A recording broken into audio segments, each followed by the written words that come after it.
নমস্কার বন্ধুরা, জয় মা কালী বেঙ্গলি চ্যানেলে আপনাদেরকে আমি স্বাগত জানাচ্ছি।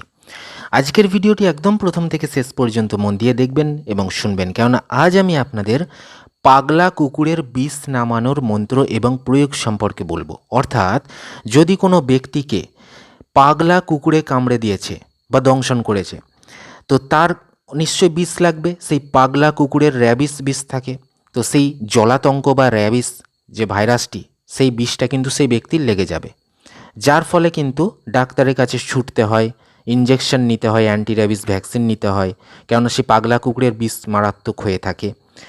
তো আমি আজকে বলবো যে মন্ত্রের মাধ্যমে কিভাবে সেই পাগলা কুকুরের বিষকে নামানো যাবে সেই ব্যক্তির শরীর থেকে, ঠিক আছে? তো আমি অবশ্যই বলবো যে চিকিৎসকের কাছে যাবেন যদি পাগলা কুকুরে কামড়ায়, কিন্তু তার সাথেও বিশ্বাস অনুযায়ী আমি যেই মন্ত্র এবং প্রয়োগ বলবো সেটাও কিন্তু করবেন। মারাত্মক শক্তিশালী। আগেকার দিনে তো আর মানুষ অতটা ডাক্তারের কাছে যেত না, ঝাড়ফুঁকের মাধ্যমে কিন্তু কাজ হয়ে যেত। তো আমি আজকে দেখাবো পাগলা কুকুরের বিষ কিভাবে নামাবেন। অর্থাৎ কাউকে, কোনো লোককে যদি পাগলা কুকুরে কামড়ে দেয়, তো সেই লোককে এই মন্ত্রের মাধ্যমে কি করে বাঁচাবেন, সেই কুকুরের বিষ, পাগলা কুকুরের বিষটা কী করে নামিয়ে দেবেন তার শরীর থেকে, সেই সম্বন্ধে আমি আলোচনা করব, ঠিক আছে? তো ভিডিওটি শুরু করার আগে বলে রাখি যে আজকের বিষয়টি আধ্যাত্মিক বিষয়ের উপর ভিত্তি করে প্রস্তুত করা, লোকবিশ্বাস অনুযায়ী প্রাচীন তন্ত্রশাস্ত্র থেকে সংগৃহীত করা। যারা বিজ্ঞানে বিশ্বাস করেন তারা দেখবেন না, কেননা বৈজ্ঞানিকভাবে প্রমাণিত নয়। যারা ঈশ্বর বা বিজ্ঞানে বিশ্বাসী, তন্ত্রমন্ত্রে বিশ্বাসী বা আধ্যাত্মিক বিষয়ের উপর বিশ্বাস রয়েছে, তারাই কিন্তু ভিডিওটা দেখবেন। তো চলুন শুরু করছি। পাগলা কুকুরের বিষ নামানোর মন্ত্র কি রয়েছে দেখুন আপনাদের স্ক্রিনে যাচ্ছে। মন্ত্রটি বলছে, নরসিংহায় বশিষ্ঠায় বামদেবায় যুধিষ্ঠিরায় কৃষ্ণ করুণায় বাসুদেবায় নমঃ। এই যে মন্ত্র, এটা কিন্তু অবশ্যই মুখস্থ করে নেবেন, তারপরে প্রয়োগ করবেন। দেখুন প্রয়োগটা কি বলছে। কুকুরও প্রায় লোককে কামড়ায়। হ্যাঁ, হতেই পারে, সব কুকুর কামড়ায় না, কিন্তু কিছু পাগলা কুকুর কামড়ে দেয়, যার ভয়ঙ্কর দুষ্পরিণাম দংশতি ব্যক্তিকে বহন করতে হয়। কেননা কুকুর কামড়ালে জলাতঙ্ক রোগ হতে পারে। আমাদের গ্রামের পাশে একজন সজ্জন ব্যক্তি ছিলেন। তিনি কুকুর বা শেয়াল কামড়ালে মন্ত্রের সাহায্যে তাকে আরোগ্য করতেন। হ্যাঁ, এরকম কিন্তু আমরা ওঝা বা এরকম কিন্তু মানে তাগড়া জোয়ান লোক থাকে বা ওঝা থাকে বা ওস্তাদ থাকে, তারা কিন্তু ঝাড়ফুঁক করেন এবং আরোগ্য করতেন। এগুলো কিন্তু আগেকার দিনে হতো। লোকের সম্পূর্ণ বিশ্বাস ছিল তার ওপর।